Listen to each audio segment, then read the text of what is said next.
On October 5, the name Suzy, once hailed as South Korea's nation's first love, suddenly flooded Chinese social media. But it wasn't because of a new hit drama or a glamorous award show appearance. It was because of an online uproar demanding to ban Suzy from Chinese screens. The spark came from her latest drama, Genie, Make-A-Wish, which Chinese netizens accused of insulting China. The controversy centered on a seemingly trivial detail: the villains in the series speak Mandarin. Yet in the current climate of rising cultural nationalism, that single creative choice was enough to ignite a firestorm, turning Suzy, once adored in China, into a target of public outrage overnight. The domino effect of Genie. According to Sohu, Genie, Make-A-Wish has no plotline or setting connected to China. Still, audiences were furious that the characters representing evil spoke Mandarin. On Weibo, hashtags such as Suzy insults China quickly trended, attracting millions of discussions. But this wasn't Suzy's first brush with controversy. Chinese netizens soon dug up her past works, Baekdu Mountain, 2019, and Anna, 2022, both accused of portraying China in a negative light. With 3 consecutive projects labeled anti-China, Suzy was painted as a repeat offender. As the backlash grew, major brands that had endorsed her faced pressure to drop her campaigns. Online users called for all her advertisements to be removed. Despite the mounting criticism, Suzy has remained silent, a silence that some interpret as avoidance, and others as a strategic move. From nation's first love to public enemy. For Suzy, this scandal is a devastating blow. She has spent over a decade building a clean, graceful image that earned her fans across Asia, especially in China, where she was once a top celebrity guest at events and brand launches. Now, those very connections threaten to collapse. In China's entertainment sphere, where nationalism has become a sensitive fault line, even a single creative misstep can turn a beloved star into an outcast. And Suzy isn't alone. The incident follows a chain reaction of anti-Korean sentiment that began in late September. Top actresses Joan Ji-yoon and Yoona, SNSD, were also caught in similar storms after their dramas, Tempest and The Tyrant's Chef, were accused of including lines that belittled China. The results were swift and harsh. Joan Ji-yoon's images were scrubbed from Chinese platforms, Yoona was listed among the most disliked Korean stars, and Song Hye-kyo lost a major film deal along with several endorsement contracts. With Suzy now under fire, the K-wave in China seems to be facing its strongest backlash in years. Beyond film, a battle of soft power. Seen from a broader perspective, Suzy's case is not just about one actress or one drama. It's part of an ongoing tug of war between 2 cultural superpowers in Asia, South Korea and China. After the 2016 Hallyu ban triggered by the Ta dispute, South Korea had slowly regained access to the Chinese market. Yet each new controversy reignites old tensions. Chinese audiences, emboldened by nationalism, demand stricter control over foreign content, while Korean creators resist what they see as cultural censorship. The Suzy controversy illustrates a paradox of globalization. As cultural borders blur, national pride grows sharper. When Korean filmmakers chase international appeal, they risk touching China's political sensitivities. And when China doubles down on its cultural sovereignty, it amplifies the divide. Are artists victims or culprits? The question remains, should artists like Suzy bear the full weight of such controversies? Actors rarely have control over language choices, dialogue, or underlying political messages in a production.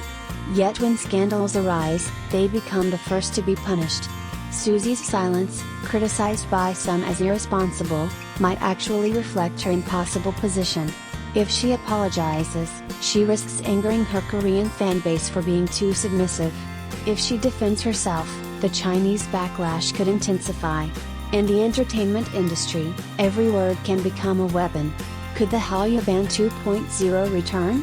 Cultural analysts warn that if tensions continue, China could reimpose a new K-ban similar to the restrictions from 2016 to 2021, when Korean films, dramas, and even K-pop content were heavily limited. Before that, China accounted for over 20% of Korean entertainment's global revenue and nearly 1/3 of K-pop's endorsement deals.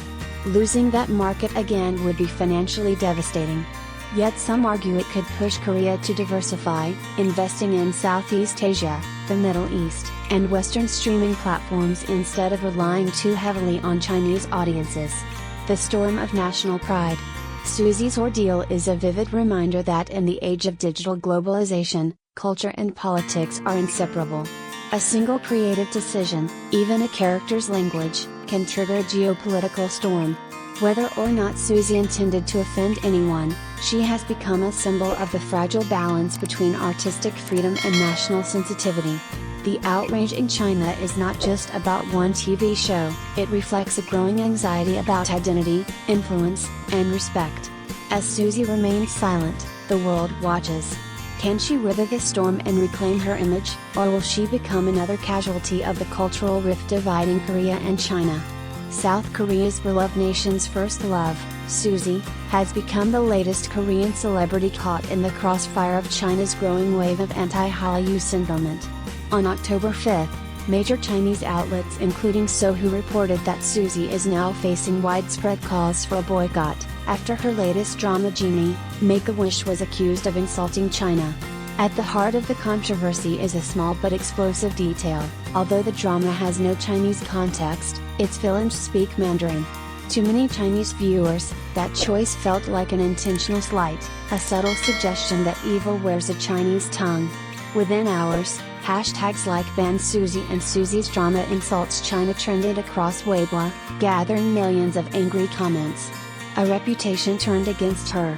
For Suzy, the backlash cuts deep.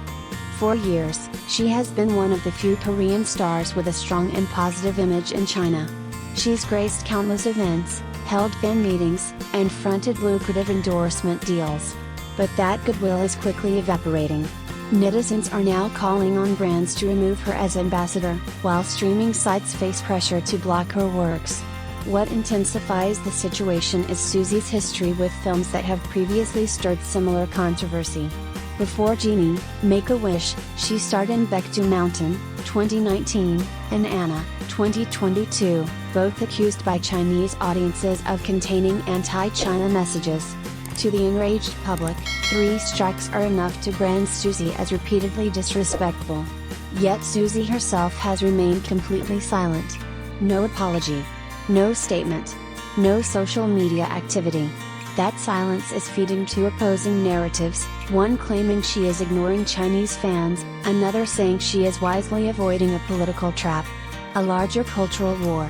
The truth is, Suzy's case is no isolated incident. It is part of a wider cultural conflict between South Korea and China, one that's rapidly escalating. In recent weeks, actresses Jung Ji-yoon and Yoona, SNSD, have faced similar storms for dramas accused of belittling China. In response, Chinese netizens have urged authorities to replace the existing Korean wave restriction with a full K-ban, a total ban on Korean entertainment content. This resurgence of nationalist boycotts reflects a deeper shift. In the 2010s, China was the biggest overseas market for K-drama and K-pop, driving up to 20% of total entertainment exports. But as political and cultural tensions rise, China's nationalism has turned into a force strong enough to silence foreign creativity.